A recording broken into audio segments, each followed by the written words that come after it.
용감한 토크쇼 직설 시작합니다. 먼저 주식시장 상황 살펴보겠습니다. 이가람 캐스터가 전해드립니다. 이 시각 시황입니다. 오늘 양지수 상승하며 출발했습니다. 지수부터 살펴보시죠. 지난주 금요일 코스피는 16거래일 만에 4,100선을 회복했죠. 하지만 지금은 0.03% 소폭 하락합니다. 현재 거래가는 4,098, 지금은 4,100선을 회복했습니다. 보합이고요. 코스닥, 반면에 최근 급등했던 코스닥은 차익 실현 매물로 이틀 연속 밀렸는데요. 오늘은 0.38% 반등에 성공했습니다. 928선에서 움직임 보입니다. 수급 상황도 살펴보시죠. 지난주 금요일 외국인과 기관의 쌍끌이 매수가 코스피를 끌어올렸죠. 오늘은 상황이 정반대입니다. 개인만 홀로 매수 우위를 보이고 4,247억 원을 순매수하고 있고요. 외국인과 기관이 동반 매도 우위 보입니다. 외국인 3천억 원 가까이 팔아내고 기관은 1,365억 원 팔아내고 있습니다. 코스닥 수급 상황도 살펴보시죠. 코스닥 시장에서 개인과 외국인은 동반 매수 우위 보입니다. 개인은 41억 원, 외국인은 710억 원을 순매수하고 있고요. 기관은 400억 원 넘게 팔아내고 있습니다. 시가총액 상위 종목들 살펴보시죠. 지난주 금요일 반도체주가 강세를 보였는데요. 특히 삼성전자가 구글 TPU에 탑재되는 HBM4 퀄테스트에 최종 통과했다는 소식이 전해지며 3% 강세였는데요. 현재는 1.01% 오릅니다. 현재 거래가 10만 9,500원입니다. SK하이닉스는 반면에 0.92%, 0.74% 내려갑니다. 현재 거래가는 54만 원입니다. LG계열은 미국 MS와의 AI 데이터 센터 협력 기대감으로 계속해서 주목받고 있습니다. LG에너지솔루션 2.93% 오르면서 43만 8,500원에 거래되고 있습니다. 삼성바이오로직스는 지난주 금요일에 하락을 이어갑니다. 0.46% 내려가고 있고요. 삼성전자 우선주 0.62% 강세 보입니다. 코스피 6위부터도 살펴보시죠. 자동차 테마가 특히 강했는데요. 현재 주도주로 떠오르고 있는 현대차, 오늘 현재는 0.16% 내려갑니다. 두산 에너빌리티, 젠슨왕 CEO 발언에 힘입어 원전주가 강세였지만 미국 원전주의 하락에 연동이 된 모습입니다. 4.48% 내려가고 있고요. 기아는 1.62% 강세 보이고 KB금융 2% 넘게 하락하고 있습니다. 하나 에어로스페이스는 2.68% 오르면서 92만 1,000원에 거래되고 있습니다. 코스닥 1위부터도 살펴보시죠. 지난주 금요일 코스닥 시장에선 특히 바이오 대형주들이 급락을 했었죠. 특히 알테오제는 12% 넘게 급락했었는데 현재는 2.63% 반등에 성공했습니다. 에코프로 형제들 지금 강세 보입니다. 에코프로 BM 4% 넘게 상승하고 있고요. 에코프로는 12.69% 오릅니다. 앨범알 리튬값 상승 전망에 지금 2차 전지주 강합니다. ABL 바이오 1% 넘게 하락하고 있고요. 레인보우 로보틱스 0.68% 오릅니다. 코스닥 6위부터도 살펴보시죠. 리가캔바이오 0.22% 오르고 있습니다. 18만 5,900원에 거래되고 있고요. 나머지는 다 하락하고 있는데 코오롱티슈진 1.5% 내려가고 있고요. HLB는 보합, 펩트로는 5.35% 내려갑니다. 리노공업도 현재는 보합입니다. 특징 종목 살펴보시죠. 로봇주가 다시 강세입니다. 트럼프 행정부가 다음 타겟으로 로봇을 주목하고 있는 영향인데요. 또한 머스크 CEO가 한 인터뷰에서 로봇이 유일한 위기 해결책이라고 언급하기도 했습니다. 머스크 CEO가 부인을 하긴 했지만 스페이스X 상장 가능성까지 제기되며 로봇주가 다시 크게 상승합니다. 특히 신성 델타테크는 초전도체 기대감까지 더해지면서 현재 10% 넘게 상승하고 있습니다. 현재 7만 원에 거래되고 있고요. 또 다른 로봇주들도 현재 28%, SP 시스템스는 28.28% 오르고 있습니다. 다음 특징 종목 살펴보시죠. 리튬주도 지금 강한 상승 흐름 보입니다. 미국에서 리튬 제조업체 앨범알 주가가 급등했는데요. UBS가 에너지 저장 수요가 늘면서 내년부터 리튬이 공급 부족에 들어갈 것으로 전망한 겁니다. 이에 따라 리튬 가격도 상승 흐름을 이어갈 것으로 예상되면서 리튬 관련주와 2차 전지주 강세 보입니다. 에코프로 13% 상승하고 있고요. 첨보도 6.97% 오르고 있습니다. 외환시장 살펴보시죠. 오늘 환율은 4원 오른 1,472원 80전에 출발했습니다. 글로벌 외환시장에서 위험 자산 신호가 살아나면서 달러화가 약세로 돌아섰지만 원화만은 지금 홀로 하락세를 이어가고 있습니다. 외국인의 국내 주식 순매수가 이어졌음에도 불구하고 달러원 환율이 전주 대비 소폭 상승했는데요. 오전 9시 44분 기준으로는 1,471원에 거래됐습니다. 지수 다시 한번 살펴보시죠. 코스피 0.07% 지금 오르고 있습니다. 현재 4,103선에서 움직임 보이고 있고요. 코스닥은 0.38% 오르면서 928선에서 움직임 보입니다. 지금까지 시장 상황 전해드렸습니다. 네, 계속해서 시장의 다양한 이슈들을 풀어보는 시장 따라잡기로 이어갑니다. 이지환 IS 대표 나오셨습니다. 안녕하십니까? 안녕하세요. 장 초반에 좀 코스피는 상승 하락 반복하면서 아직까지는 방향성을 잡지는 못하고 있네요. 이번 주 FOMC도 예정돼 있고 글쎄요, 경계감이라고 할까요? 어떻게 보십니까? 지난주 금요일 마지막 장 그 오후장 구간에서 외국인들과 프로그램 매수가 대거 유입이 되면서 코스피가 마지막 급등하는 모습을 좀 보였는데 오늘은 다시 외국인들 차익 매물이 좀 쏟아지는 모습을 좀 보여주면서 하루 단위로 외국인 수급이 매수와 매도가 급격하게 반복이 되고 특히 외국인 선물에 따라서 프로그램 매수와 매도에 따라서 시장의 등락폭이 장중 변동성이 굉장히 커져가는 모습을 보이면서 전반적으로 지금은 추세보다는 변동성을 좀 야기하는 장세가 이어지고 있고 아마도 이제 말씀하신 것처럼 이번 주 FOMC에서 금리 결정, 지난주에 PCE 지표가 발표되었지만 거의 이제 예상치에 부합했고 또 9월달 수치이기 때문에 시장에 그렇게 크게 반영이 되지 않으면서 어쨌든 이번 주는 FOMC 금리 결정과 특히 차후 내년 1분기에 대한 금리에 대한 가이드를 보면서 시장이 좀 반응할 가능성이 높다 이렇게 좀 보여집니다. 그 PC 물가 말씀하셨는데 2.8% 나왔거든요. 예상치에 부합하긴 했다고는 하지만 1년 6개월 만에 최대치였단 말이죠. 이거를 높게 나왔다고 볼 수는 없겠지만 계속 흐름은 올라가는 흐름을 나타내고 있다는 말이죠. 이거를 이제 일단은 시장에서는 이달에는 FOMC 인하하는데 금리 인하하는데 문제는 없겠는데 계속 이 상태로 가면 불안하지 않겠어요?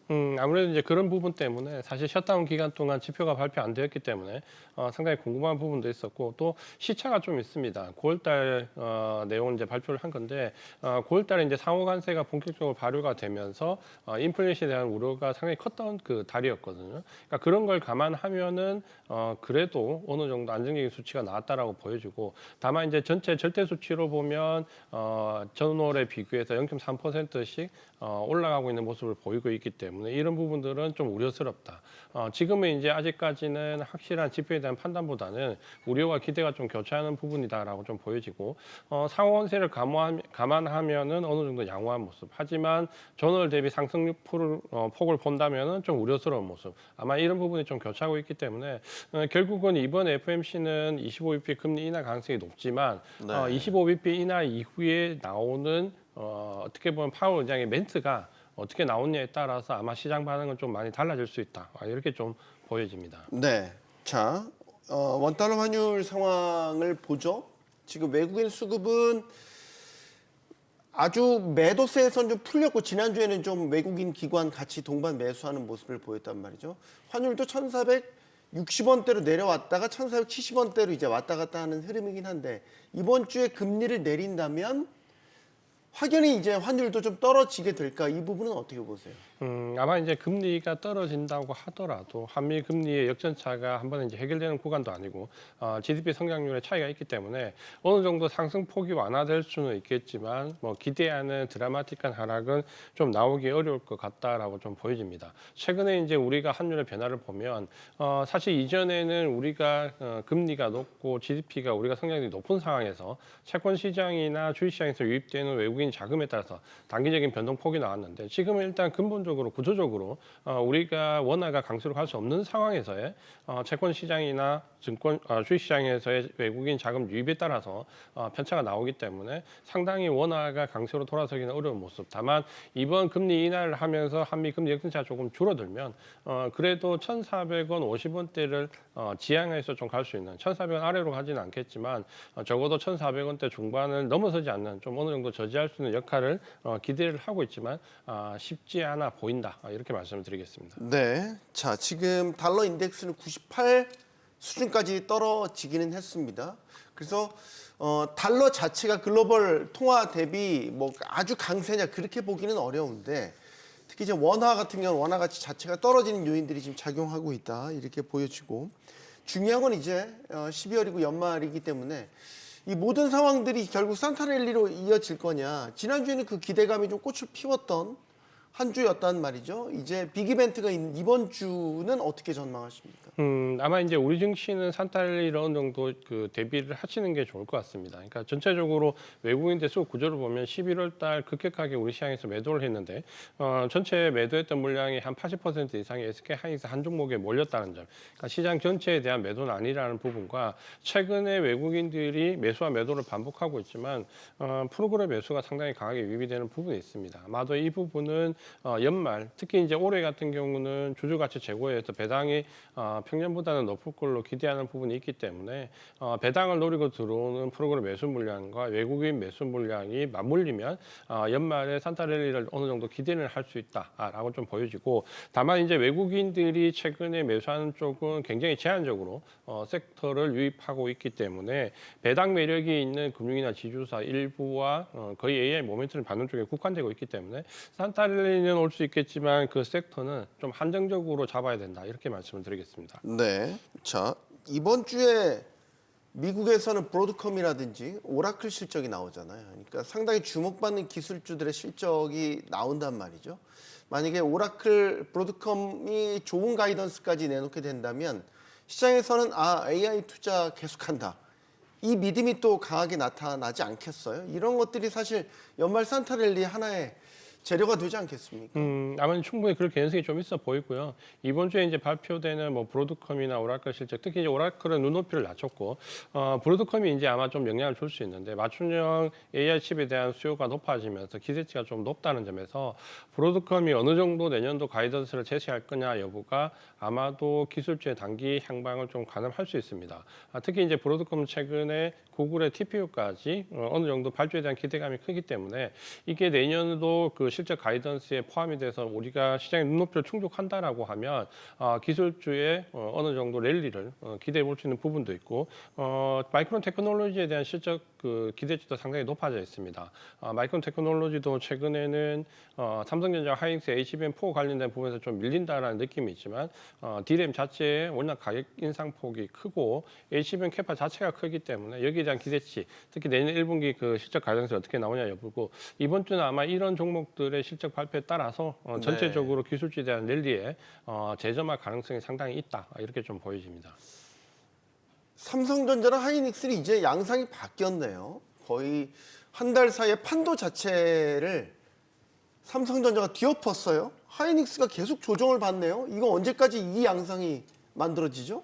사실 이제 SK 하이닉스는 좀 억울한 면이 있거든요. 그러니까 SK 하이닉스 같은 경우는 어떤 펀더멘탈적인 부분에서 좀 안 좋아지는 부분은 사실은 아닙니다. 그러니까 이번에 나왔던 구글의 TPU도 SK 하이닉스가 공급을 70% 이상 하고 있고 네. 이번에 나왔던 아마존도 알려진 것처럼 SK 하이닉스가 HBM3 12단을 공급을 하고 있습니다. 그렇게 네. 보면 최근에 AI 칩에 대한 확장성 구글이나 아마존 그리고 기존의 엔비디아까지 사실은 거의 SK 하이닉스가 석권을 하고 있거든요.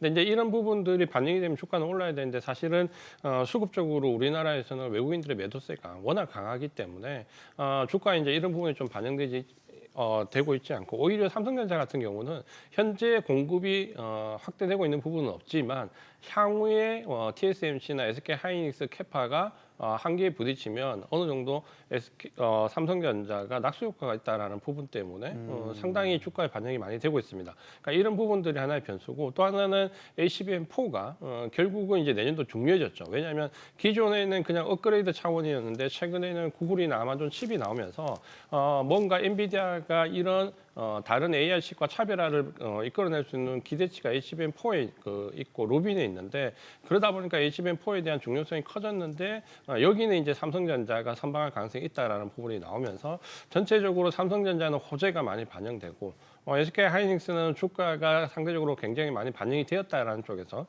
수급적인 어려움이 있으면서 어떻게 보면 호재가 잘 반영이 되지 않는 부분이 있습니다.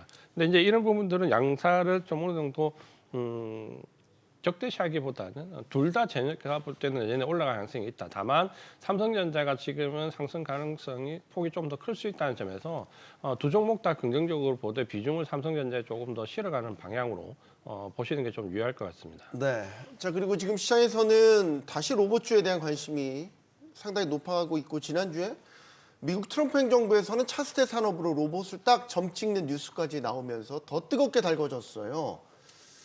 로봇주는 이 시점에서는 어떻게 보십니까? 과열의 징후라고 보시는지 아니면은 예를 들어서 원전처럼 정책 모멘텀을 받고 한 번 더 갈 수 있는 구간이라고 보시는지. 모멘텀은 상당히 강한 모멘텀이고 트럼프 정권에서 아주 공격적인 정책에 관련되어 있는 내용을 담고 있기 때문에 상당히 주가의 단기 방향성은 좋았는데 문제는 네. 이제 이게 유지될 수 있을 거냐라고 본다면 사실은 원전도 마찬가지지만 미국의 지금 로봇과 관련해서 우리도 마찬가지지만 실적이 그렇게 좋지가 않거나 실적이 없는 상태입니다. 그러니까 기대감으로 가는 거지 실적이 따라오는 섹터는 아니기 때문에 모멘텀은 반복적으로 나오겠지만 주가가 한번 상승한 이후에 유지할 수 있냐라고 보면 좀 짧은 단기적인 관점이 유효하지 않을까라고 좀 보여지고 이런 부분은 우리가 미국의 원전주들도 단기간 상승폭이 굉장히 크게 나오지만 실적 시즌에 접어들기 직전에 급락하는 모습들이 대부분 나오기 때문에 이 급등과 급락이 반복되는 가능성이 상당히 높다. 라고 좀 보여지고 그렇게 본다면은 오히려 짧은 관점으로 보시는 게 좋을 것 같고 최근에는 우리나라 그 증시에서도 실적이 그나마 나오는 산업형 로봇 뭐 예를 들면 두산 로보틱스나 이런 곳 부분도 최근에 공장 가동률이 20% 아래로 떨어지는 지금 극심한 침체기를 맞고 있거든요. 그러니까 실적과 지금 모멘텀은 상당히 다르게 가고 있기 때문에 네. 이런 부분들은 좀 참고를 하셔서 짧은 관점으로 대응을 하시는 게 좀 좋을 것 같습니다. 예, 로봇주는 무엇보다 분위기에 휩쓸리면은 큰 낭패를 볼 수 있다는 생각이 드는군요. 현대차는 좀 다르죠. 현대차가 지난주 마지막 거래일에서 11% 급등하는 모습을 보였습니다. 현대차는 확실히 관세 리스크를 이제 벗어 던졌어요. 거기에다가 미래 모빌리티 전략까지 또 두각을 드러내고 있습니다. 그럼 현대차가 그동안 갖고 있는 포션에 비해서 주가가 너무 낮다라는 저평가 구간에 대한 이야기가 참 많았는데 이제 그 저평가를 벗어날 호기를 맞았나요? 저는 이제 호기를 맞았다라고 좀 보여지고, 우리가 이제 관세 영향, 그 9월달 상호 관세가 종료되고 상품 관세가 어느 정도 정리가 되면 관세 영향에서 바닥론을 짚을 수 있는 게 자동차랑 제약 바이오가 일단 가능성이 컸다라고 말씀을 드리는데 특히 이제 자동차 같은 경우는 관세 영향 이후에 뭐 현대차도 지금 이제 바닥론이 나오지만 미국의 GM이나 포드도 주가 흐름이 상당히 좋았고 미국의 자동차 부품주들도 흐름이 상당히 좋았습니다. 그러니까 이런 부분들은 이제 우리도 마찬가지인데 특히 최근에 이제 주가를 보면 이 자동차 바닥론에 힘입어서 상승률이 나오는데 보통은 최근에 1, 2년 경향을 보면 자동차 관련돼 있는 모멘텀으로 보면 상승 구간에서는 현대차보다 기아가 상승률이 좀 더 좋았습니다. 근데 최근에는 현대차가 기아보다 상승률이 월등히 좋거든요. 그러니까 이 부분은 아마도 좀 전에 말씀하신 것처럼 자동차 바닥론과 함께 로봇과 관련된 부분의 모멘텀이 현대차에는 상당히 많이 반영이 되고 있다라고 좀 보여지고 그러면 지금 현재 현대차 같은 경우는 사실 대기업 중에서 배당률이 가장 높습니다. 이게 어떻게 보면 시가 배당률이 연 6% 정도 되고 현대차는 자사주 소화까지 하기 때문에 주주가치 재고가 연 한 8% 정도 되거든요. 그러면 최근에 12월 달에 주가가 상승하면 외국인들이나 기관은 배당까지 받으려고 할 가능성이 상당히 높습니다. 그러면 현대차의 주가는 적어도 내년 1월 달까지는 이 모멘텀이 좀 이어질 가능성이 있다라는 관점에서 단기적으로도 긍정적으로 볼 수 있다. 이렇게 말씀을 드리겠습니다. 네, 자 증권가에서는 현대차의 목표 주가를 43만 원까지 높여 잡기도 했습니다. 자 이번 주 어쨌든 FOMC라는 큰 이벤트를 앞두고 있습니다. 미국 산타랠리 기대는 어느 정도로 반영을 해야 되겠습니까? 미국도 FOMC 결과를 기대하면서 흐름이 좀 왔다 갔다 하고 있기는 하거든요. 미국은 어떤 재료를 주로 봐야 되겠습니까? 미국도 아마 이제 금리나 모멘텀과 AI 모멘텀 결국은 이제 이 두 가지가 증시에 가장 많이 주된 핵심 모멘텀이고 이 두 가지가 나왔을 때 시장 반응이 좋지 않으면 조정, 이 두 가지에 대한 기대치가 높으면 상승인데 최근에는 미국 증시가 폭발적으로 상승하지는 않지만 하락의 모멘텀은 많이 줄어들었습니다. 금리 인하에 대한 부분은 일단 12월 금리 인하에 대한 기준은 어느 정도 채권 금리를 보면 거의 기정사실화하고 있다라고 좀 보여지고 특히 이제 차기 연준 의장의 해set에 대한 기대감이 높아지면서 내년 1분기까지는 어쨌든 금리 인하 기조가 이어질 것이다라는 부분 때문에 금리 인하에 대한 기조는 어느 정도 걱정을 좀 덜었다라고 보여지고 AI 모멘텀은 아마도 이제 지금은 어느 정도 섹터 내에서도 종목별 등락이 좀 차별화되겠지만 구글의 TPU가 나오면서 AI 확장론이 다시 힘을 얻고 AI 칩이 확산되면서 여기에 대한 부품이나 장비 소재에 대한 수요가 예상되면서 전반적으로 AI 모멘텀도 지금은 꺾이기보다는 크진 않지만 잔잔하게 확장되는 구간에 있기 때문에 미국 증시는 당분간 뭐 큰 악재 없이 어느 정도 순항할 수 있다. 다만 이제 주가 상승 탄력은 최근에 보면 AI 모멘텀을 받는 기술주들과 경기 소비재, 특히 이제 소비 시즌에 들어오면서 유통이나 화장품 같은 자동차 같은 경기 소비재가 상당히 좋은 반응을 좀 보였고 제약바이오 같은 경우는 비만이나 항암제를 비롯해서 신약 모멘텀이 있는 쪽과 그렇지 않은 쪽에 주가가 차별화되면서 전반적으로 미국 증시도 AI 모멘텀을 받는 기술주, 경기 소비재 일부 그리고 신약 모멘텀이 있는 제약바이오 등 몇 군데 섹터의 매수가 몰리면서 섹터별로 주가는 좀 상당히 다른 모습을 보이기 때문에 이런 부분들을 감안을 하셔서 투자를 하시는 게 좋을 것 같습니다. 지난주에 그 중소형주 담는 지수 러셀 2000이 상당히 많이 올랐잖아요. 이거는 미국장 내에서 자금의 순환매 정도로 해석을 해야 되나요? 처음에는 이제 좀 그런 부분들이 반영이 되었는데, 그러니까 2주 전에 S&P 500의 소형주 그리고 러셀 2000 그리고 모멘텀 종목들이 상승을 이끌었거든요. 근데 지난주에 접어들면서 이런 흐름이 다시 대형주, 기술주, 경기 소비재 대형주로 좀 바뀌면서 러셀 2000이 좀 꺾이는 모습이 좀 나왔습니다. 그래서 보통은 우리가 중소형주 같은 경우는 금리 인하가 어느 정도 종료가 되고 금리 인상이 어느 정도 들어가는 과시화되는 그 시점부터 보통은 중소형주가 힘을 많이 받는데 지금은 그렇게 본다라고 하면 조금 이른 감이 있기 때문에 네. 지금은 성규에 대한 접근은 좀 실적 위주로 선별적으로 보시는 게 좋을 것 같습니다. 네.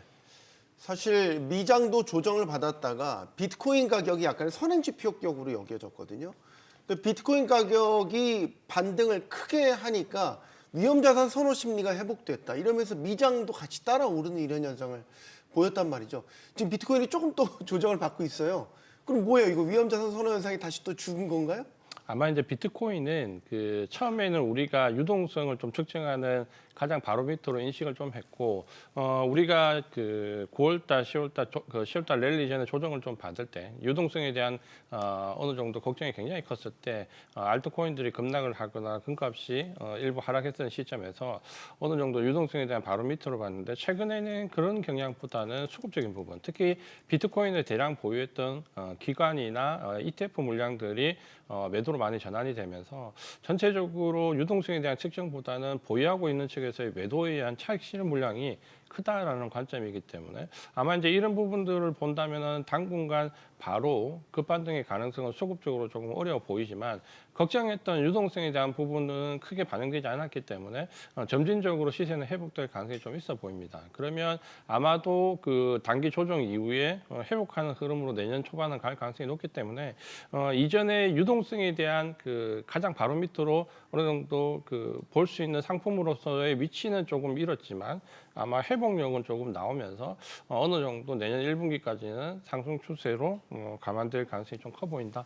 이렇게 말씀드리겠습니다. 네, 시장 따라잡기 여기서 마무리하겠습니다. IS셋 이지환 대표와 함께했습니다. 고맙습니다. 고맙습니다.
뒤늦게 발표된 미국의 9월 개인 소비 지출 발표에 전 세계 금융시장 이목이 집중됐습니다.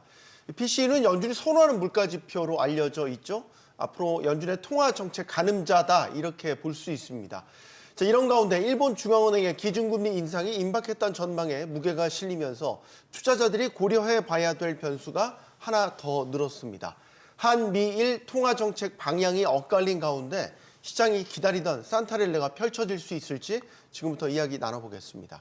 함께 해줄 분들 소개해드리겠습니다. 블루오션 인베스트먼트 김동섭 대표 나오셨고요. 유진투자증권 허재환 상무, 하나증권 이경수 연구원 나오셨습니다. 안녕하십니까? 안녕하십니까. 네, 안녕하십니까.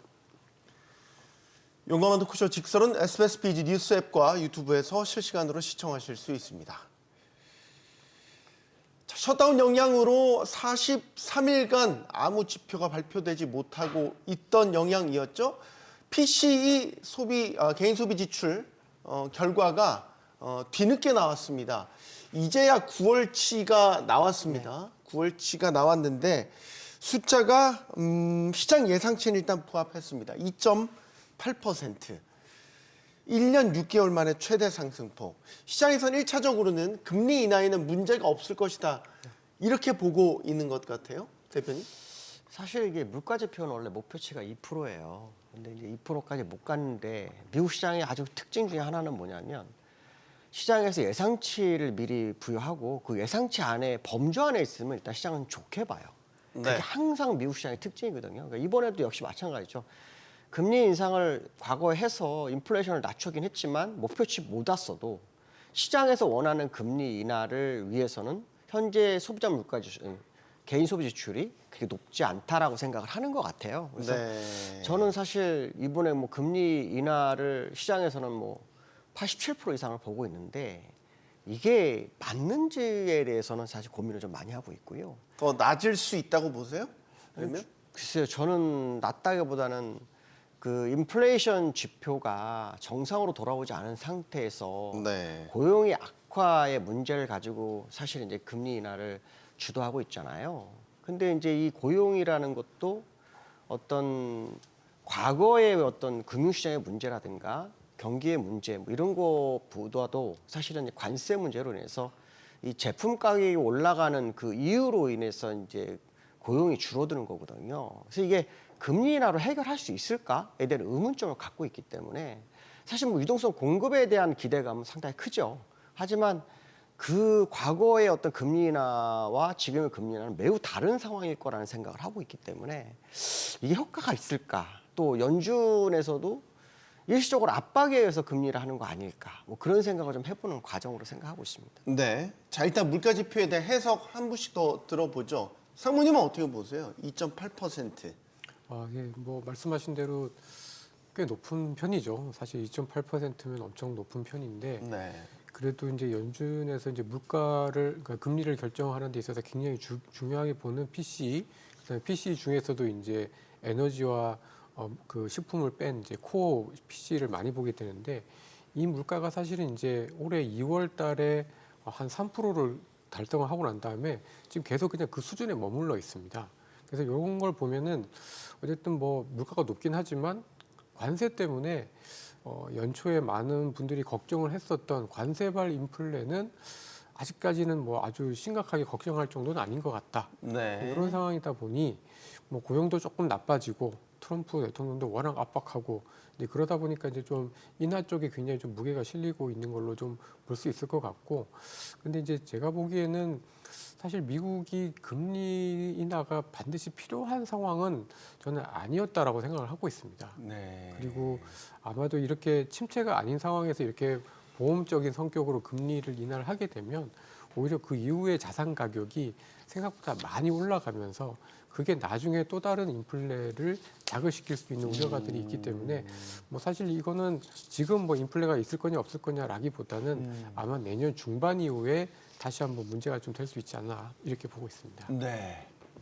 뭔가 지금 물가 상승률이 올라가는 추세고 이게 2.8%라는 숫자 자체도 부담이 꽤 있는 수준인데 이거를 높다라고 얘기하지는 않고 있는 이런 상황인 것 같아요. 이경수 연구원님. 네, 그래서 일단 뭐 다 말씀해 주셨던 것 같이 이제 뭐 2% 후반 그리고 예상치 2.9%인데 0.1% 낮은 거잖아요. 그래서 네.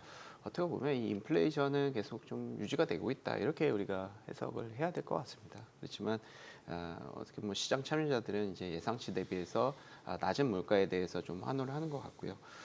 또 한 가지는 이제 PC의 그 항목별 9월 달이기는 하지만 그때 네. 당시에 이제 관세에 대한 어떤 상호 관시가 실제로 이제 발효가 된 그 시점이기도 하고, 근데 거기서 이제 보면은 이제 상품 가격이라든지 이런 것들은 당연히 이제 관세 영향의 핵심적인 이 요소기 때문에 상품 가격은 이제 높은 상승률을 기록을 한 것 같습니다. 예상치보다 좀 높았던 측면이 있고, 다만 이제 가장 비중이 큰 이제 서비스 가격 같은 경우에는 이제 상승률이 좀 어느 정도 낮았습니다. 뭐 잘 아시다시피 뭐 주거 비용이라든지 차량 어떤 뭐 대여비, 뭐 헬스케어 이런 쪽이 이제 들어가 있는데 해당 쪽이 어느 정도 조금 진정이 됐다라는 측면이 시장에서는 좀 안도를 하지 않았나 이렇게 생각이 들고 있고요. 이런 측면에서 보면 어떻게 보면 이 정부를 금리를 결정하는 쪽은 사실 연준이고, 연준이 사실 이제 정부하고의 어떤 그 밀접한 그 관계가 과거와는 좀 다르게 된 측면이 있기 때문에 이런 측면을 또 반영을 한다면 해당 재료는 이제 12월 그리고 1월 달에도 금리 인하의 재료가 충분히 될 수가 있겠다. 그래서 우리는 사실 약간 그 국가 자본주의 컨셉에서의 어떤 새로운 좀 시장을 맞이하고 있는 것 같습니다. 네. 일단 이 모든 거 기저의 금리를 내린다는 걸 고정값으로 놓고 지금 해석을 한다 이런 생각도 드는데 더 헷갈리는 건 고용이에요, 사실. 맞습니다. 고용이 더 깜깜이잖아요. 고용이 안 나왔어요. 그리고 지난주에 이제 민간 고용, ADP 민간 고용 나왔는데 예상보다 부진하니까 거기에 오히려 금리 인하 쪽으로 더 배팅을 하는 기저가 되기도 했고요. 이게 지난번에도 금리나 했던 이유가 바로 그 고용의 문제였단 말이죠. 네. 근데 이번에 이제 ADP 민간 고용이 3만 2천 명 감소를 했어요. 근데 시장 예상치는 4만 명 정도 증가 예상했고, 그럼 실제로는 한 7만 명 이상 이제 감소한 거잖아요. 네. 근데 이제 아까 제가 살짝 언급했지만 미국의 고용의 문제가 과거와는 다르다고 보고 있거든요. 관세 문제가 진행이 되면서 원자재 가격이 올라가게 되면 당연히 제품 가격은 올라갈 수밖에 없어요. 그만큼. 네. 그럼 당연히 제품을 생산하는 기업에서는 그 제품의 소비가 얼마나 이루어질 거냐에 대한 부분인데, 그 소비가 아무래도 가격이 올라가면 줄어들 수밖에 없죠.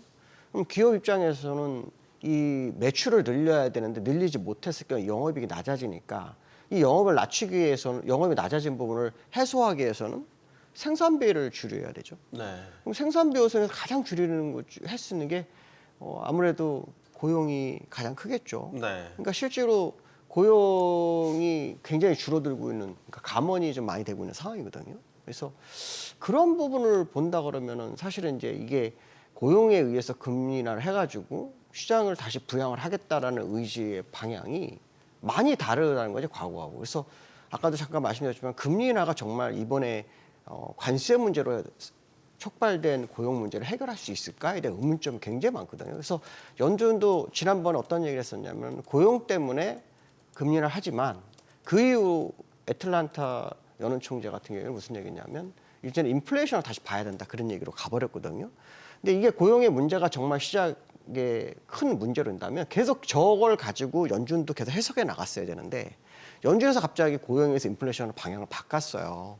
그 얘기는 지금 고용에 대해서 이 금리 인하가 해결을 못할 수 있다는 의문점을 갖고 있을 수 있다라는 생각을 하기 때문에 사실은 지금 금리 인하라는 것도 원래는 43%였어요. 인하 확률이. 네. 근데 그 존 윌리엄스라고 뉴욕 연은 총재, 그러니까 연준의 2인자라고 하는 사람이 금리 인하 여지가 있다. 뭐 이런 발언을 하니까 시장에서 무슨 해석을 하냐면 존 윌리엄스가 2인자인데 혼자 얘기 안 했을 거다. 제롬 파월가 뭔가 교류를 했을 거야. 뭐 교감을 했을 그 얘기거든요. 그러면서 갑자기 일주일 만에 84%로 쫙 뛰어서 지금 87%까지 올랐거든요. 근데 존 윌리엄스라는 사람은 과거부터 비둘기예요.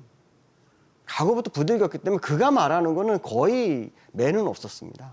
그러니까 그의 발언을 100% 믿으면 지금 이해가 안 된다. 왜냐하면 실제로 투표를 하는 사람은 12명인데 12명 중에서 금리 인하를 얘기한 사람은 딱 4명밖에 없어요. 지금 말하는 사람 존 윌리엄스, 크리스토퍼 월러, 미셸 보만 뭐 이런 사람 정도. 그리고 샌프란시스코의 뭐 메리 델리 정도. 근데 그 사람 투표권 없고요. 그러면 지금 이제 이 12명 중에 4명이 얘기했는데 마이런이 들어가 있잖아요. 스티브 마른까지 4명.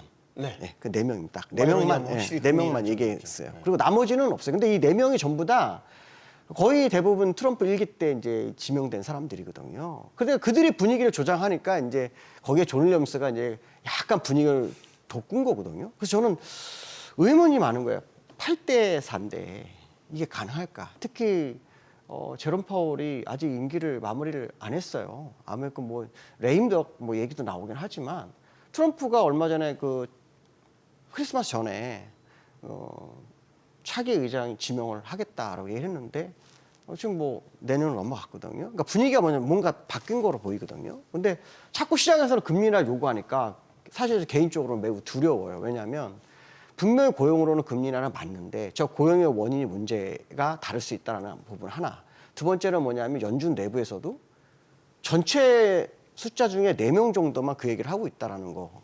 그러면 그거를 100% 받는 거. 물론 좀 또 블랙아웃 시간이라 또 알 수도 없어요, 지금은. 그런데 이게 상당히 저는 좀 우려가 되고 있어서 금리 인하 하더라도 시장이 정말 그걸 받아들일까에 대한 부분.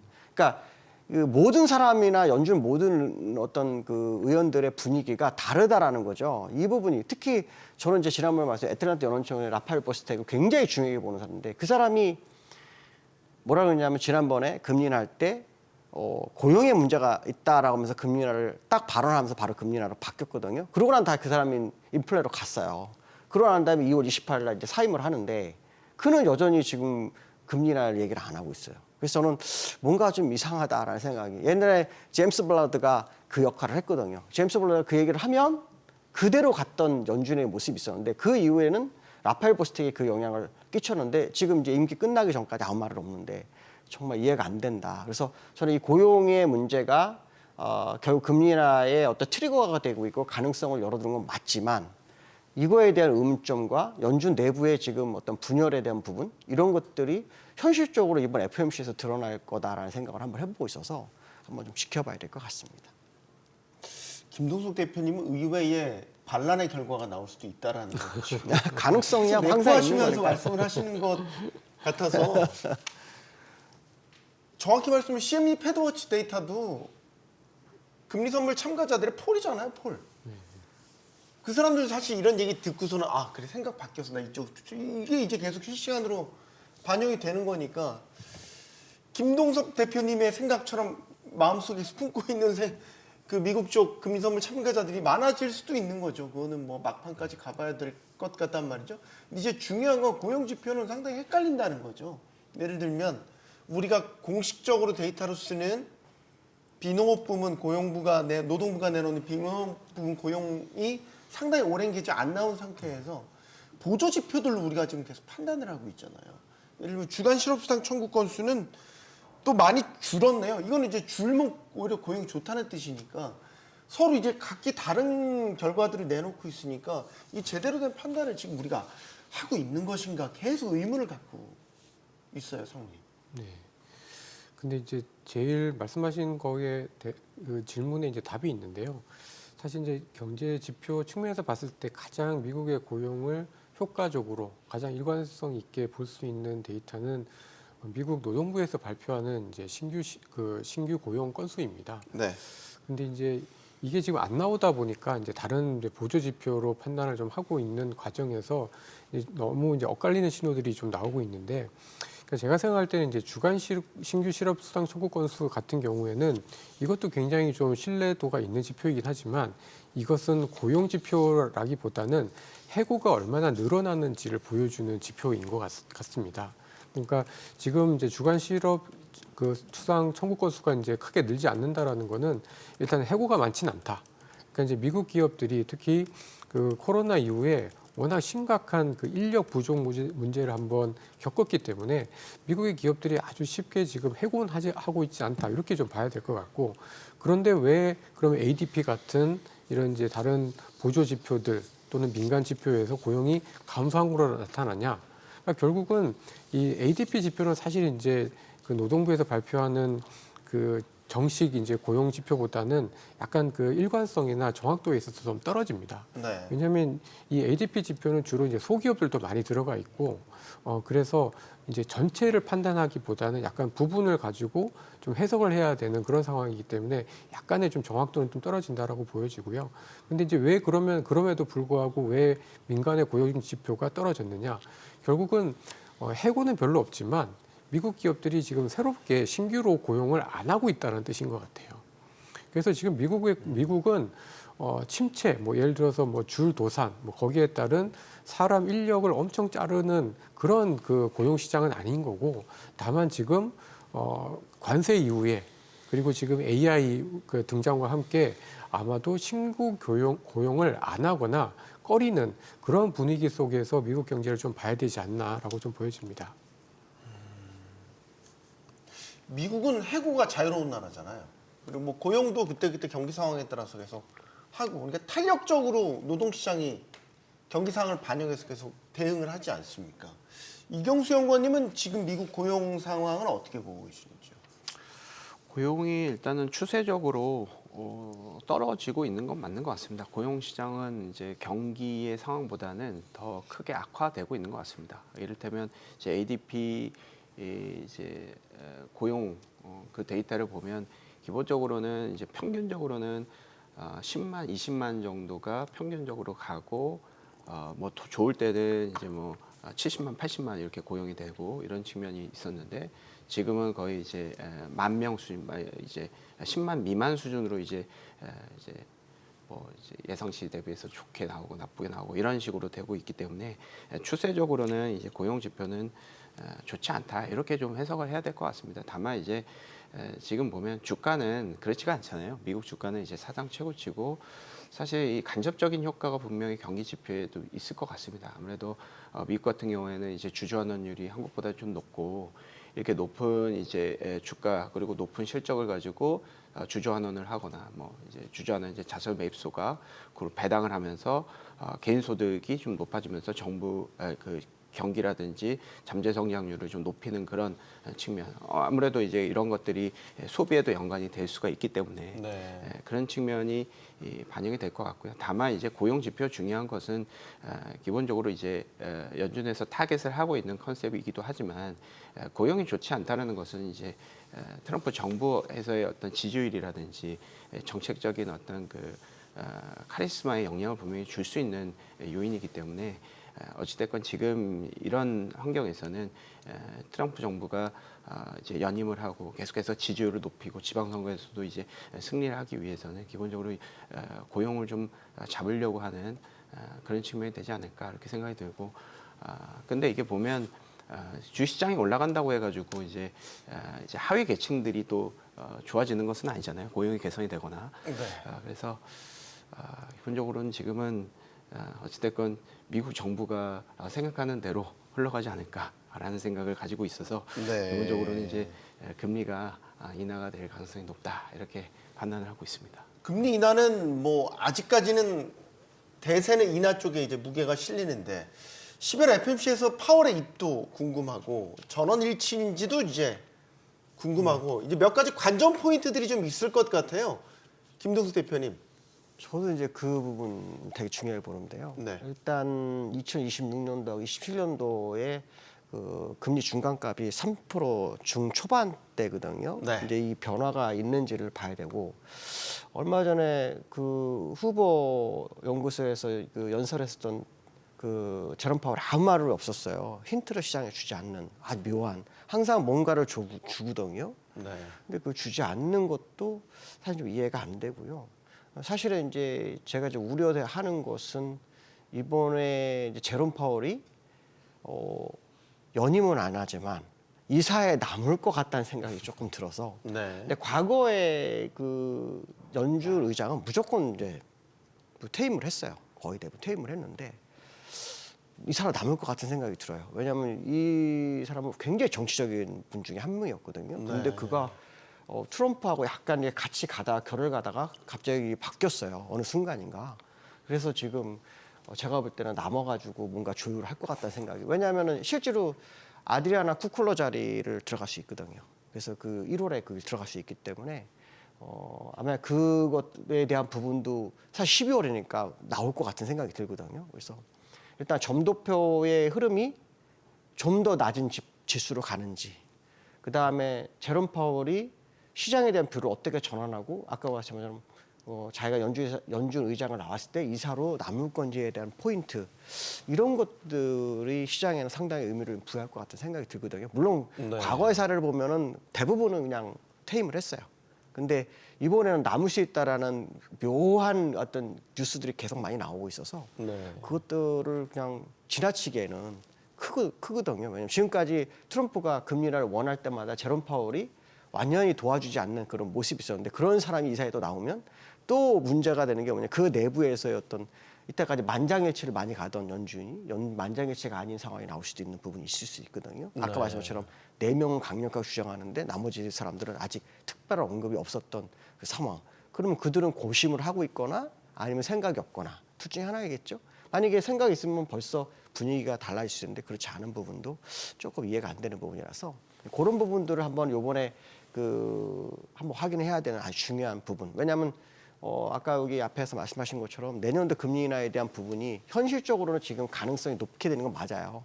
분위기로 가는 건 맞는데 그 내부에서 분위기가 바뀌면 또 다르죠. 왜냐하면 연준이라는 것은 아시겠지만은 그 중앙은행은 중앙은행이지만 기업이에요. 그러니까 우리나라 같은 한국은행, 한국 정부가 다 모든 걸 다 가는 권한을 가지고 있잖아요. 중앙은행이 하지만 그래서 거기는 뭐 웰스파고라든가 JP모건이라든가 뭐 이런 기업들이 주주로 자리를 매김하고 있기 때문에 그들의 의견이 많이 들어가게 될 수밖에 없거든요. 그러니까 이제 그런 부분이 사실은 굉장히 다르다는 거예요. 중앙은행 역할을 하는데 회사이기 때문에 그 부분을 우리가 한번 좀 확인해 봐야 되겠다는 생각이 좀 드는 그런 상황입니다. 네. 제롬 파월 의장이 의장직을 내려놓고 나서라도 이사진에 계속 있으면서 일종의 인플레 파이터로서 역할을 할 수 있다라는 전망을 주셨고, 근데 이제 지금 차기 의장으로 케빈 해시 그 백악관 국가경제자문위원장이 거론되고 있단 말이죠. 이 사람 금리 인하 옹호론자 알려져 있고 트럼프 대통령의 경제책사 뭐 다양한 닉네임이 있습니다. 어쨌든 이 사람이 의장이 되면 내년은 금리 인하의 해가 될 것이다. 이제 이런 전망들이 나오고 있습니다. 그러면 지금 4%에서 계속 지속적으로 3회 이상 금리를 내린다고 한다면 3% 초반? 뭐 이렇게까지도 지금 예상이 된단 말이죠. 내년에 금리 인하 해가 될 수 있나? 이제 이런 전망에 대해서 어떻게 보십니까?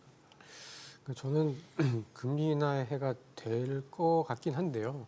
만약에 진짜 케빈 해스 위원장이 되게 되면, 근데 그렇다고 해서 금리가 지금 물론 이제 4%대니까 이제 3%대 초반으로 내려가긴 하겠습니다만은 여기서 더 엄청나게 내려가기도 어렵다라고 생각하고 있습니다. 이제 케빈 해스이 이제 지난해 말에 뭐라고 얘기했냐면, 그때 당시에 이제 코어 PC 물가 상승률이 2.6%대에서 연준 기준금리는 3%로 가야 된다라고 얘기를 좀 했었는데, 네. 지금 이제 코어 PC 물가가 이제 2.8%라는 거죠. 그러면은 아마도 그때의 언급에서 크게 달라지지 않았다라고 하면 여전히 이제 3%대일 것 같아요.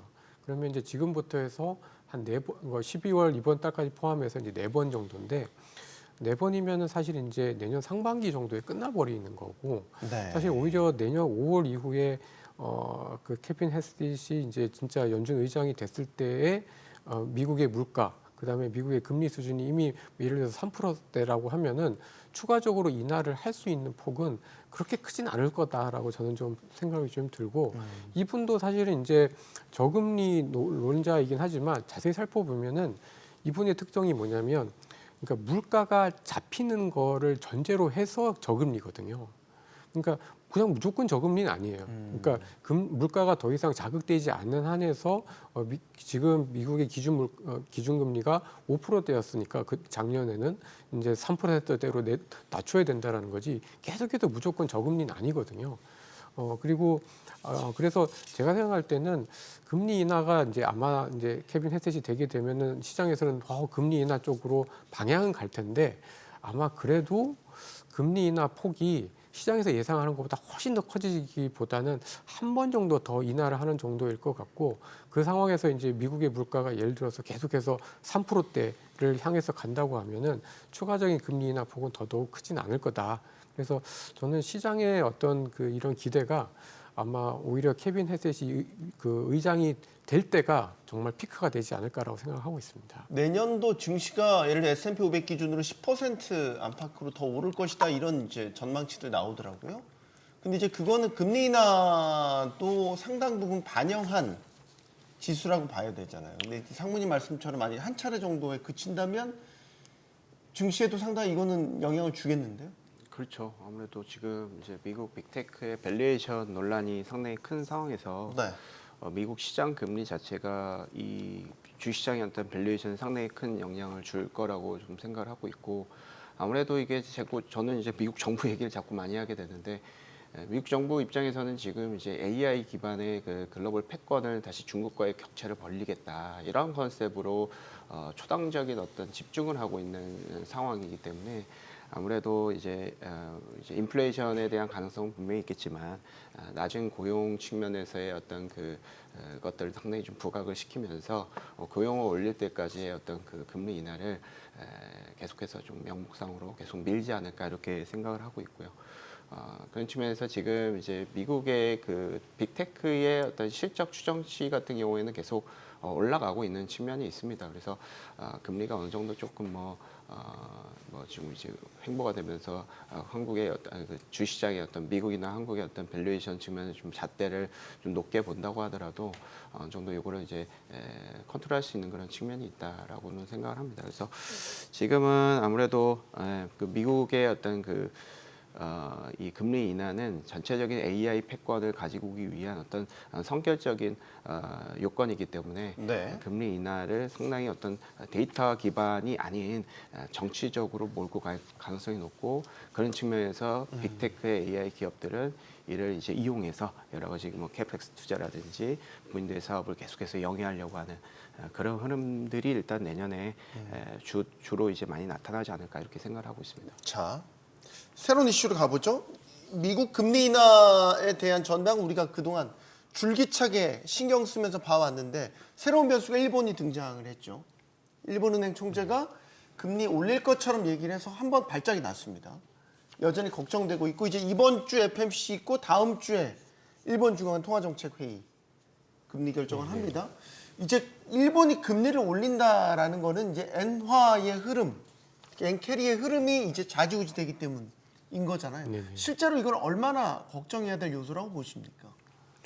그러니까 저희가 이제 그 금융시장이 약간 직전 한 1, 2년 정도의 경험에서 뭐 그 어떤 시장의 반영이나 기대치가 많이 생기게 되는데 작년 8월 달에 저희가 한번 크게 당했었잖아요.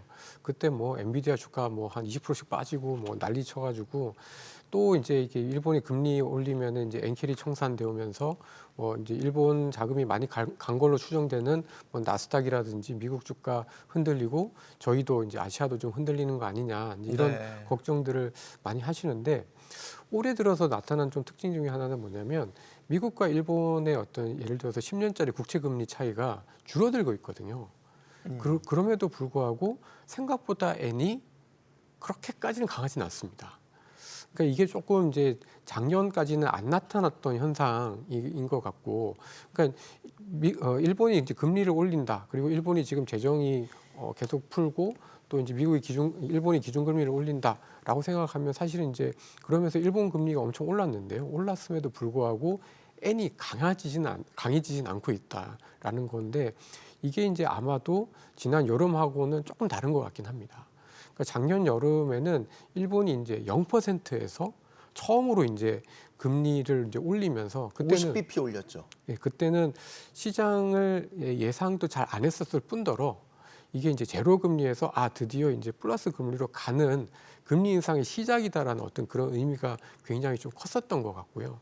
지금은 이제 금리를 올리긴 하지만 일본 중앙은행이 금리를 올리긴 하지만 뭐 기본적으로 굉장히 1년에 한 번 아니면 2번 정도로 굉장히 좀 천천히 올리다 보니까 예전과 같은 그런 그 어떤 엔캐리 청산의 발작이 재현되지는 않고 있는 로 좀 보여지고 또 한 가지는 제 생각에는 이게 엔캐리 청산이라는 게 결국은 이제 뭐 예를 들어서 그동안 많이 올랐던 미국 자산에서 돈이 빠져나가서 다시 이제 일본으로 가야 되는데 사실 지금 일본에 별로 살만한 자산이 별로 많지는 않은 것 같습니다.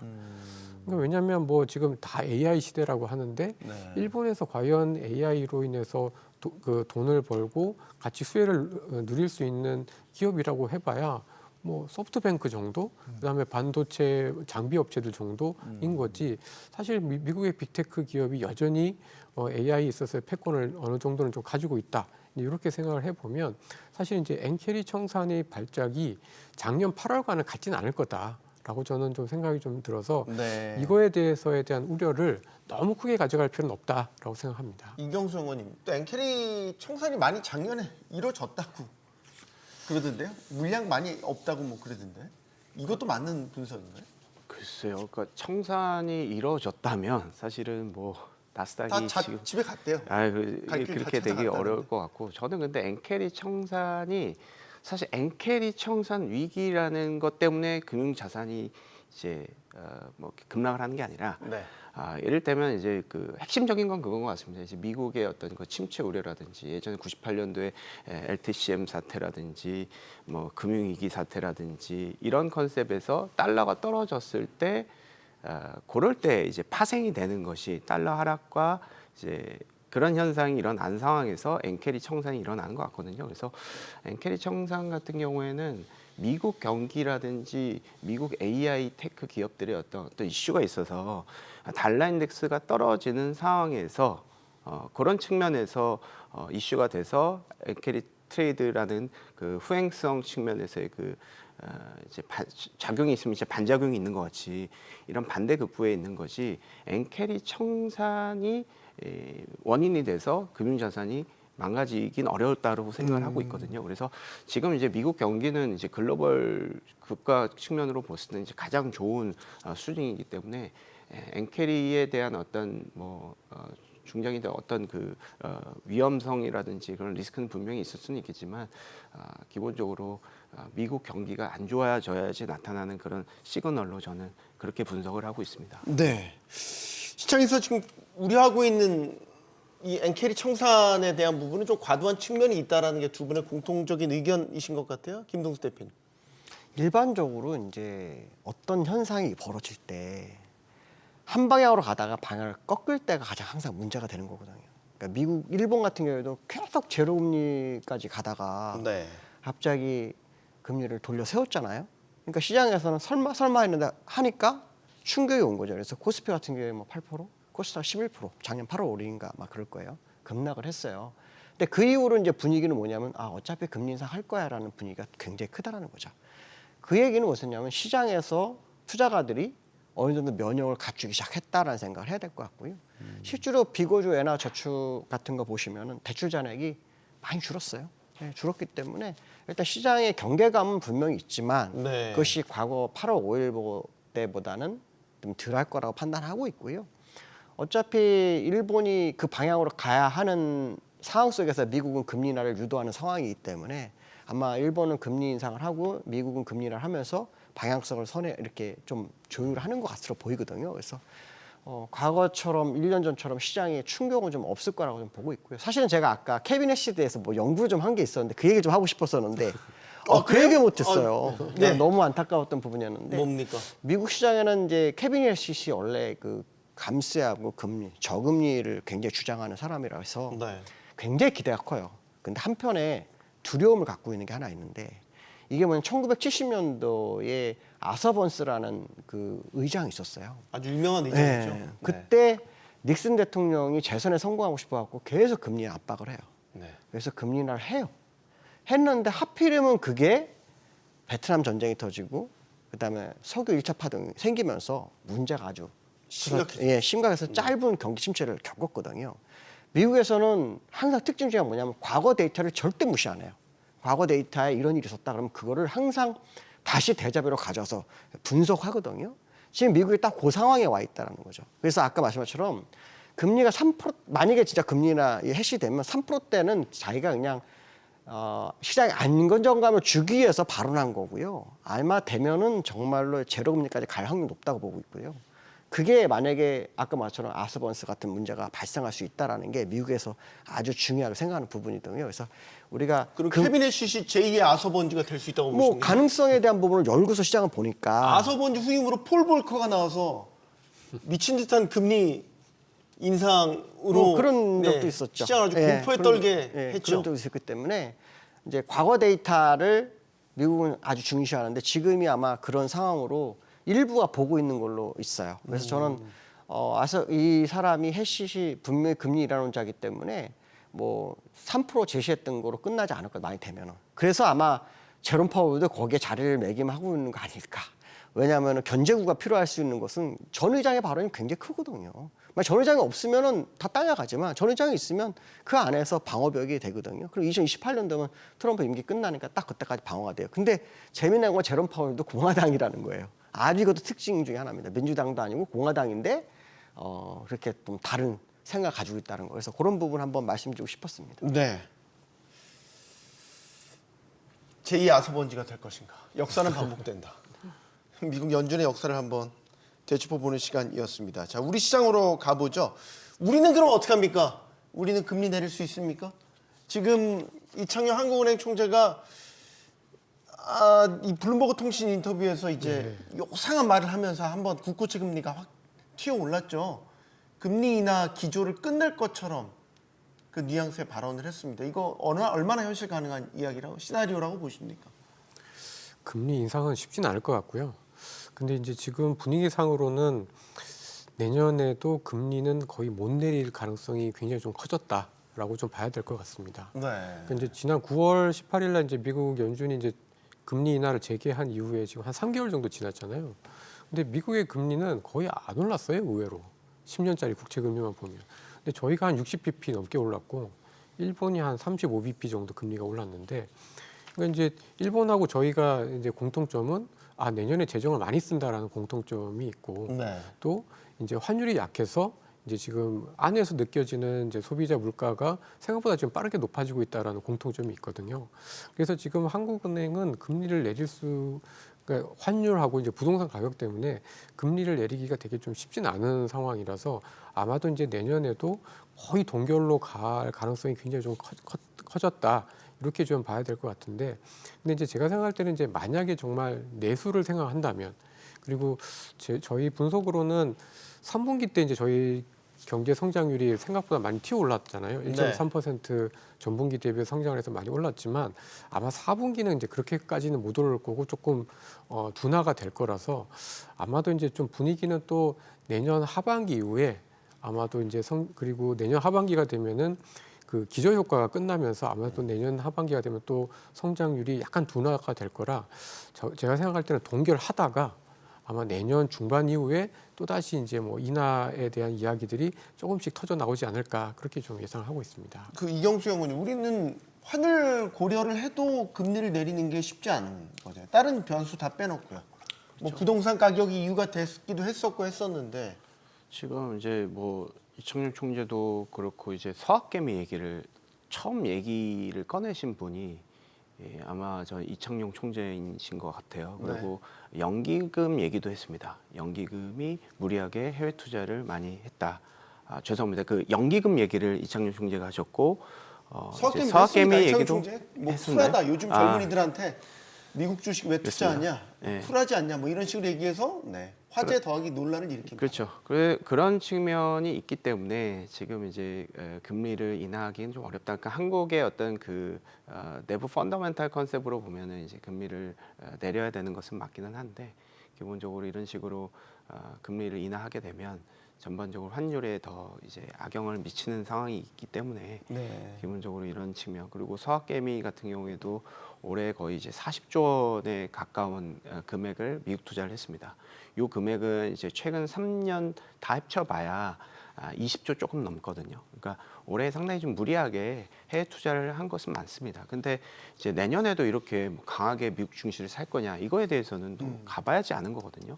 사실 이제 한국의 투자들이 워낙 최근에 이제 스마트해졌기 때문에 뭐 미국 증시, 한국 증시 어떤 자산 배분이라든지 이런 것들에 상당히 전문가들의 귀를 많이 기울이고 본인들도 상당히 좀 많이 판단하는 측면이 있기 때문에 네. 사실은 어찌됐건 이런 이제 사업 개미가 계속 국내에서 성장을 따라서 미국으로 이제 나간다는 측면에 이런 것들은 어떻게 이제 막을 수가 없다라고 한다면 이제 금리 같은 경우도 이제 낮추기는 좀 어렵지 않겠느냐 이렇게 좀 평가를 하고 있습니다. 네. 대표님, 한국은행은 그러면 어떻게 할까요? 한국은행은 항상 제시하는 게 이제 가계부채, 부동산 가격 때문에 우리 못한다, 환율 때문에 못한다. 이게 항상 정답이거든요. 네. 근데 저는 금리 인하를 좀 해야 된다는 생각하는 게 뭐냐면 우리나라가 내년도에 수출에서 영업이익이 상당히 많이 는다고 하지만 삼성전자, 하이닉스, 한국전력 빼면 없어요. 나머지 제자리예요. 기업들이 미국 같은 경우에는 지금 AI 때문에 설비 투자해서 아마존 같은 경우는 회사채를 17조를 발행을 해요. 네. 근데 우리나라는 회사채를 발행을 하려면은 금리가 낮아야 되거든요. 비용이 많이 들기 때문에. 또 아시겠지만 경기가 우리나라가 뭐 몇십 개월 흑자가 났다도 기업들, 조그만 기업들이나 가게는 굉장히 어려워요. 그러면 기존 대출에 대한 이자라도 낮춰서 그 운영될 수 있는 돈을 마련해주고 그걸로 소비를 좀 증가시키는 게 더 유리하죠. 왜냐하면 지금 부동산 어차피 허가받아야 집 사요, 못 사요. 대출 안 돼요. 대출을 하더라도 그러면 금리 낮춰서 기존의 대출자들에 대한 이자 부담을 줄여서 소비를 늘려주는 작업을 하는 방법도 낫다. 차라리 지금 어차피 대출을 못 막았다면. 환율 부담이 커지지 않겠어요? 근데 사실 우리나라 기축통화가 아니라서 우리 그걸 너무 계산해서는 좀 안 될 거라고 판단하고 있고요. 네. 저는 개인적으로 뭐냐면 보이는 입장에서 본다면 지금 시장이 상승할 때 금리 인하로 불을 확 붙여준 기름을 뿌려줬으면 좋겠고요. 가게에서는 쓸 수 있는 돈을 마련해서 그 불난 주식시장에서 뭐 투자를 해서 이익을 좀 볼 수 있는 기회를 좀 줬으면 좋겠고요. 뭐 그런 상황이라는 봅니다. 그래서 사실은 금리나 정책이 꼭 큰 어떤 매크로 환경에서 볼 게 아니라 국소적으로 들어가서 사실 인플레이션이 뭐 2% 뭐 3% 하지만 미국이나 우리나라 시장 가서 물건 사면은 물가는 다 올라 있어요. 지표만 그런 것 뿐이거든요. 그러니까 그거에 두려워할 필요성은 없다. 오히려 지금은 우리나라가 역사적 시장을 가고 있으니 그 역사적 시장의 주역으로 한국은행이 나섰으면 좋겠다 생각하고 있고요. 또 뭐 예를 들어서 국민연금 국내 투자 뭐 막 얘기하는데 저는 그 좀 다른 생각하고 있거든요. 국내 수익을 내서 노후를 보장해 주는 돈이잖아요. 국내에서 수익 내서 무슨 의미가 있어요? 해외에서 수익 가져와가지고 국내에서 나눠줘야지. 국내에서 투자해가지고 시장을 좋아하는데 결국은 우리끼리 우리 시장에서 노는 것밖에 안 되잖아요. 좀 다른 생각으로 시장 접근했으면 좋겠다. 말씀드리고 싶습니다. 경상수지의 측면에서까지 자본 이전 소득까지 그런 측면까지 말씀을 주셨어요. 지금 연말에 최근 수급 흐름의 이제 특징이 뭐냐면 뭐 외국인도 조금 다시 돌아오는 기미가 보이지만 기관이 되게 적극적으로 사들이고 아까 그중에서 연기금이 되게 전면에 나서는 듯한 모양새가 만들어지고 있어요. 원래 연말에 기관들 그렇게 적극적으로 매수 안 하잖아요. 다 수익률 마감 때문에 적극적으로 매수 안 하는 게 보통 일반적인 모습인데 달라진 양상이에요. 이건 뭘 뜻하는 겁니까?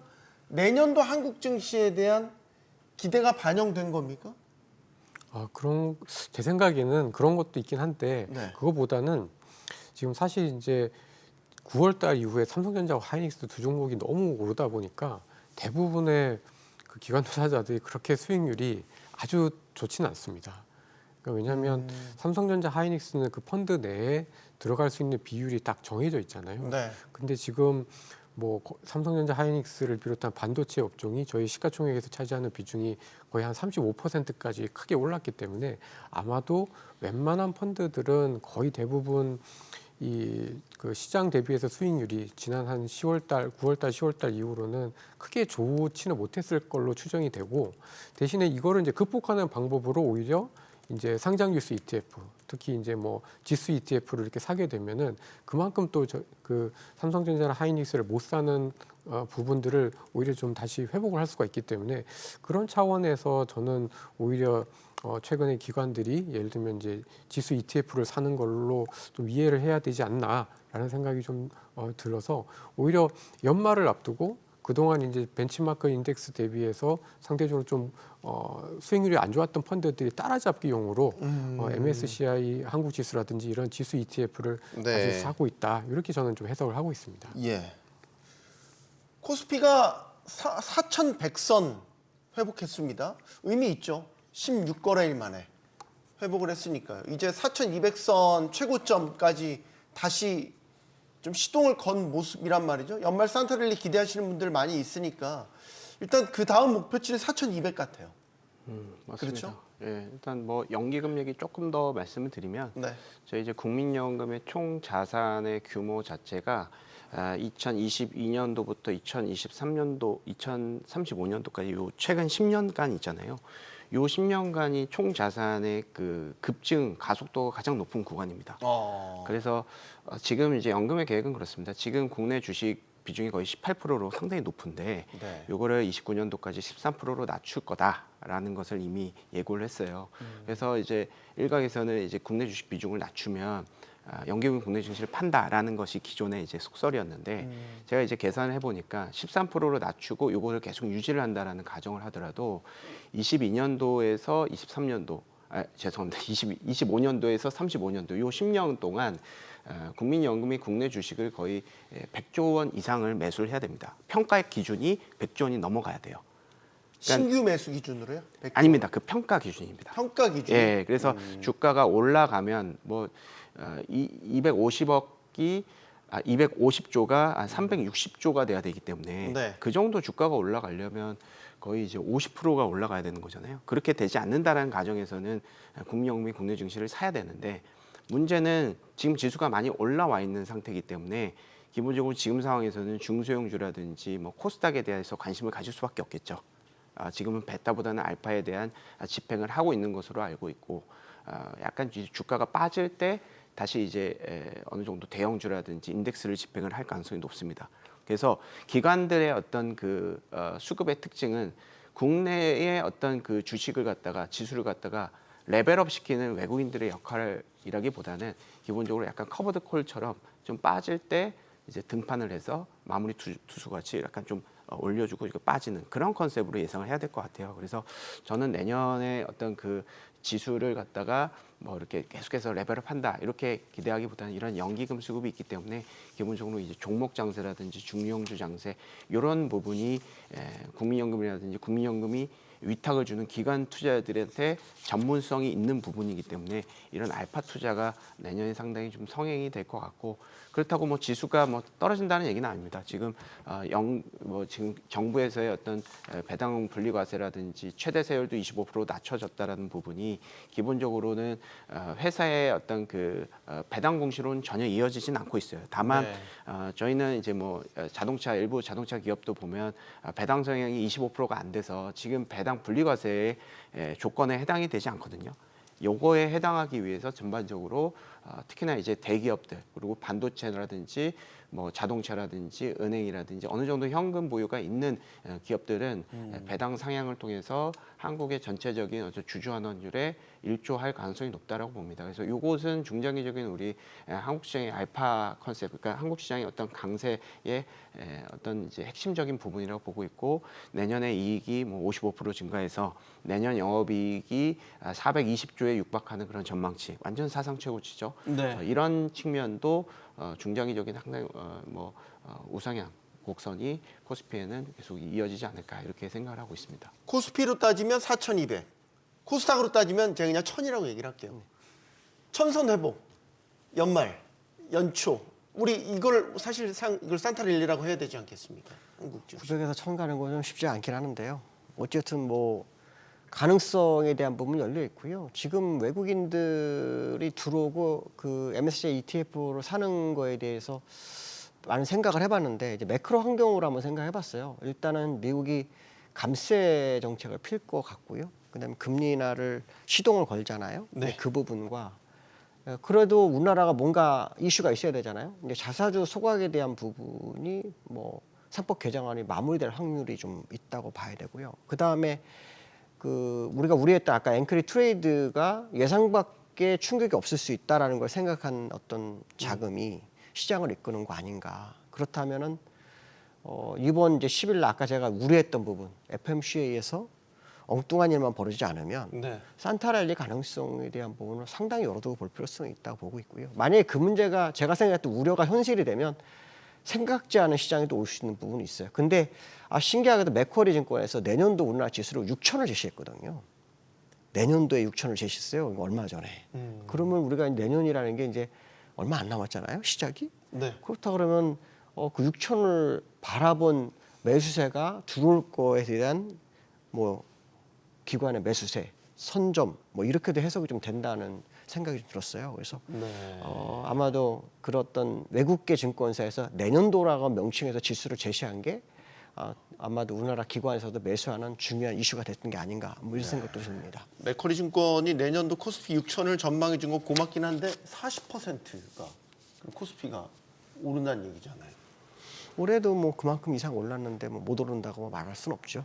코스닥 1000 아까 제가 질문 드렸을 때 하나만 더 여쭤보고 싶으면 그건 좀 힘들 것 같다라고 보시는데 코스닥 활성화 정책 발표가 지금 임박한 것으로 시장에서는 기대를 네네. 하고 있거든요. 그리고 이제 국민성장펀드 150조 조성하는 것 중에 상당수가 이제 코스닥으로 투입이 될 것 같고 이런 네. 부분들은 고려 사항으로 안 보세요? 아니 이제 코스닥은 아시겠지만 누군가의 힘에 의해서 움직이잖아요. 그 종목에 터줏대감들 계시잖아요. 그분들이 뭐 짚는 시간도 가져야 되기 때문에 시간이 좀 필요하지 않을까요? 그런 생각 듭니다. 알겠습니다.